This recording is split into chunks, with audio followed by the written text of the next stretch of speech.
Welcome to The Hidden Load for the educators and leaders in medicine who hold everyone up.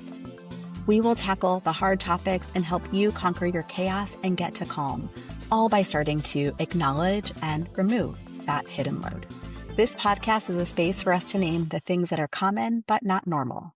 Each week, we'll look at the invisible weight you're carrying and explore practical coaching-based tools to help you find more calm, better boundaries, and a sense of purpose that doesn't require you to run on empty. I'm so glad that you've carved time out for yourself today. Let's get into the episode. Hello, everyone, and welcome back to The Hidden Load for the educators and leaders in medicine.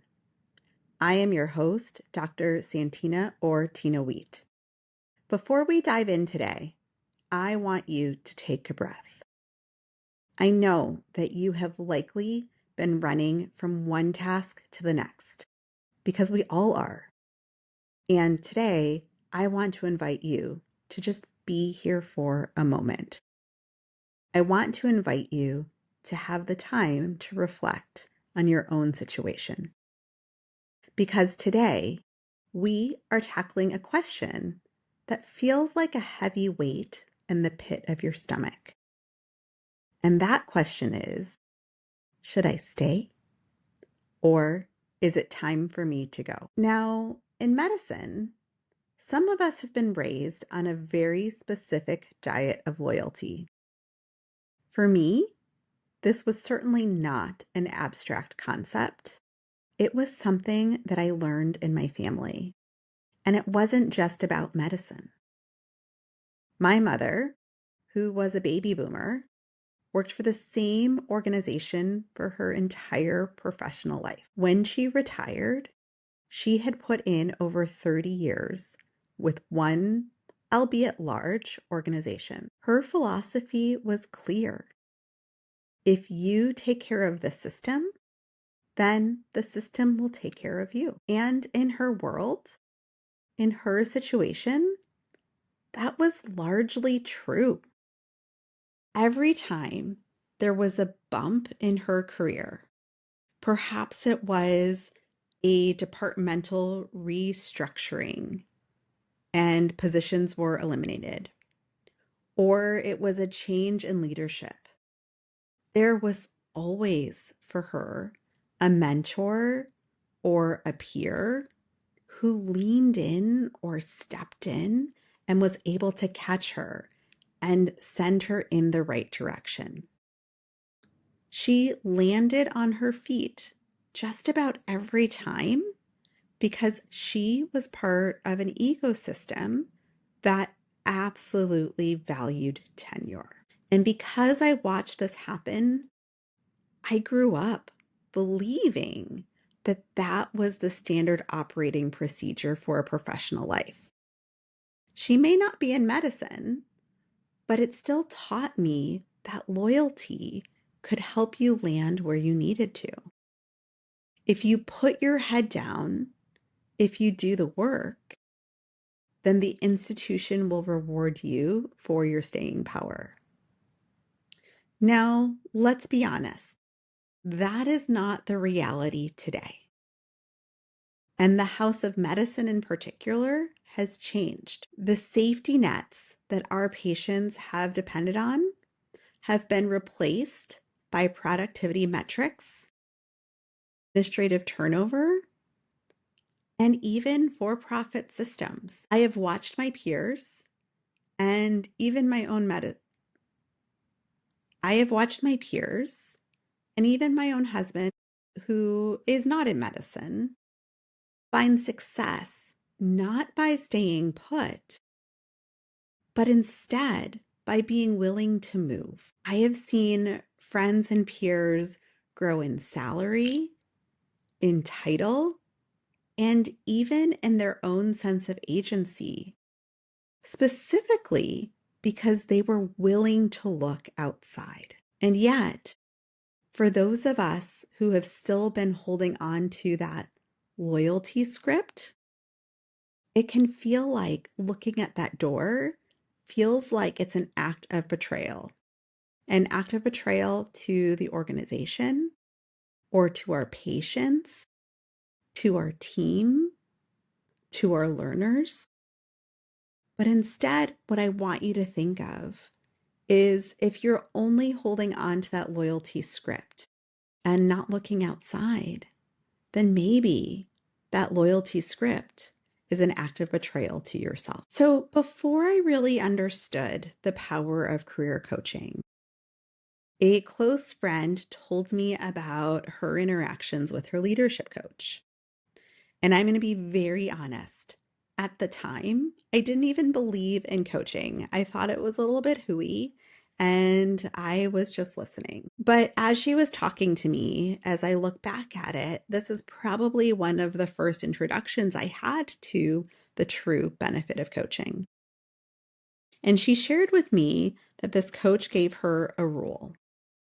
And this rule, as she told me about it, sounded like heresy at the time. This coach said, you should be looking at the market every 3 to 5 years. And not just looking at the market, but actually interviewing with other organizations every 3 to 5 years. The intent of looking outside and even interviewing was not because you always wanted to leave, but because you need to calibrate. When we stay in one place for too long without looking at the landscape, we unfortunately start to lose the sense of our own value. I've seen this play out from the leadership side of the desks. I have watched new graduates come into organizations with starting salaries that were actually higher than folks who had been in the organization for a couple of years. Think about that for a second. Someone is coming in and you are mentoring them and they're potentially making more money than you are. And when that discrepancy is brought up, the administrative response is rarely, oh, we're going to fix that immediately. Instead, it's often, we have to figure out how to bring this up over a couple of budget cycles. We have to slowly make these market adjustments. That right there is an example of the loyalty tax. There can be real, true financial and professional costs of staying silent while the world moves on around you. When you do not know what's out there, you are completely unable to advocate for what's in here. And so the external look, it allows you to see if the landscape has changed. It allows you to find out if there are new innovations, if there are new leadership models, and also importantly, if there are new opportunities that potentially align better with the person that you have become. Because we certainly change as we're in our working environment. A great mentor of mine has told me that 3 years is about where the itch happens. It's about when we need to be determining if there needs to be a change. It's not always a change to a different organization, but it might be a change in title or a change in responsibility. In this time, it's important because maybe things have changed at home. Maybe the education that you've had has allowed you to realize that what you thought you wanted is not necessarily what you actually want. And so I challenge you to think about how you will decide. How do you move past this idea of feeling guilty of potentially leaving an organization or leaving a role, leaving your team and your patients, into discernment? And I want to give you 4 specific questions that you can ask yourself during this 3 to 5 year check-in. I want you to grab a pen or open a note on your phone because these are your diagnostic tools. And if you're driving right now, then come back and grab these later. Question number 1. Do I still have opportunities for growth here? We all know that when we first start within an organization, especially in the first few years of a job, the learning curve is so steep. But eventually, it stops being so steep and that curve plateaus. And so you then need to ask yourself, am I still being challenged? Am I being developed? And specifically, am I being developed as a leader? If the answer is no, have I simply become part of the furniture? If you have hit a ceiling where there is no more room for your intellectual or professional expansion, then you aren't just staying, you are stagnating. And you might say to me, well, I'm happy to reach this title. And so this question isn't all about a title. Sometimes it's about, am I doing projects that are allowing me to grow as a person or as a clinician or as an educator? It's about growth in whatever way is meaningful for you. Okay, on to question number 2. Is this organization still aligned with my personal mission? Purpose is not a static thing. It's not a static thing for an individual, and it's not a static thing for an organization. Organizations go through strategic planning about every 3 to 5 years. And when they do that, they often reevaluate their missions. I would encourage you to do the same. Your mission as a new attending may be vastly different than your mission as a mid-career faculty member, may be vastly different if you are the chief medical officer or chief clinical officer, may be vastly different than if you are a senior faculty member. And so when you look at your own mission, has it changed a lot? And then look at your institution's mission. Has that changed a lot? And even if the institution mission hasn't changed a lot, does the institution's why still match your why? If the organization's priorities have shifted towards volume, while your heart is in education, that friction will eventually burn you out. Are there ways to see if aspects of your mission and that of your organization are not aligned in a meaningful way? Then that might be a time to start looking. On to question number 3. Is someone here intentionally investing in me? Loyalty should be a two-way street. Loyalty is not bad, but it is bad if it's one-sided. Look around. Is there a leader who is pouring into you? Or are you the reliable one who always handles the overflow because they know that you will say yes? Do they know that you are the buffer for everyone else, but no one is actually buffering you? Especially if no one is buffering you when you're articulating that you need help. In this case, the relationship is extractive. It is certainly not collaborative. And then on to question number 4. Am I still finding joy in at least a meaningful part of my work? I'm not saying that you have to find joy in your entire role. I don't actually think that dream jobs exist, but I do think that you can say that I'm finding joy in a large part of my work. Life is too short to feel like your spirit is being slowly eroded. Many of us face that reality, especially during the pandemic. And so you need to ask yourself if you have excitement still in medicine. If you have lost that excitement that brought you to medicine, then it's important to ask yourself if it is the work itself or if it is the environment where you are doing the work.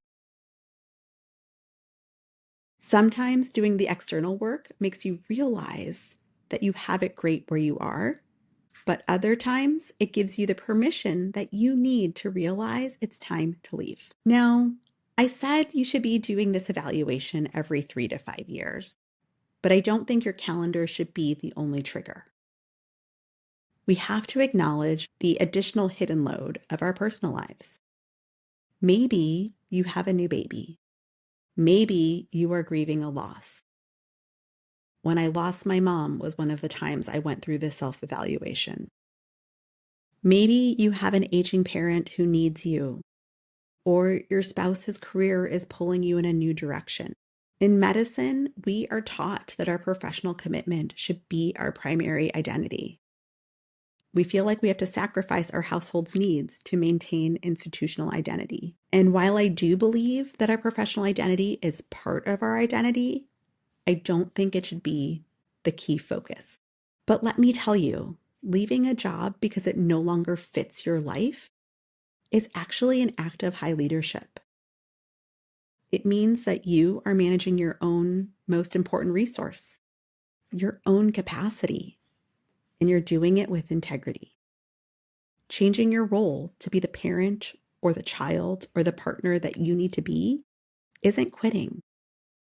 It's aligning your work and your career. And that is really important. So my mother's generation stayed for the safety net. Some in my generation stay for the mission. But a mission that requires your total depletion is not a mission. It is a trap. It is important to remember that looking at what is out there isn't cheating. It is actually stewardship. Sometimes you will look out there and realize that you are exactly where you need to be. When you have that realization, you will walk back into your clinic on Monday with a renewed sense of purpose because you chose to be there rather than just being there by habit. Sometimes when you look out there, it might give you a great idea of something else that you can bring back to your institution that will allow it to become even better. And then you've had the success of advocacy and making things better for both yourself and your team. And this is important for our team members and our learners as well. If we model continued loyalty without caring for ourselves, then we have taught the next generation that there isn't hope in finding joy in our careers. But when we model that it's appropriate to look out there for fulfillment, to look out there for joy, that there are ways to find sustainability in your career and home. And one of the ways of doing that is by constantly reevaluating your situation. Then we've taught them that that's okay too. And so I want to give you an action step. This week, I want you to take 15 minutes and just sit with the 4 questions that I gave you about growth, alignment, investment, and joy. Be honest. That discomfort that you feel as you ask yourself these 4 questions, it's not guilt. It's information. And it's a way that you can help others frame this conversation for themselves as well. Thank you for joining me for this episode. And you can check the show notes for a reminder of our 4 questions and for the free alignment workbook. Take care of yourselves because you deserve to be held up too. I look forward to seeing you next time. Thank you for listening to The Hidden Load. If today's conversation spoke to you, I would love for you to share it with a colleague who might need to hear it too. It's one of the simplest ways we can start shifting the culture of medicine together. And remember, your time spent reflecting here matters. You can earn free CME or CE credits for listening to today's episode through the Pinnacle app. You'll find that link in the show notes. If you are looking for one-on-one coaching support or want to dive deeper into the resources we discussed today, let's connect. You can find information on how to reach me in the show notes. And don't forget to hit subscribe so that you never miss an episode. And leave me a rating so that others can find me too. And take care of yourself because you deserve to be held up too. And I'll see you next time.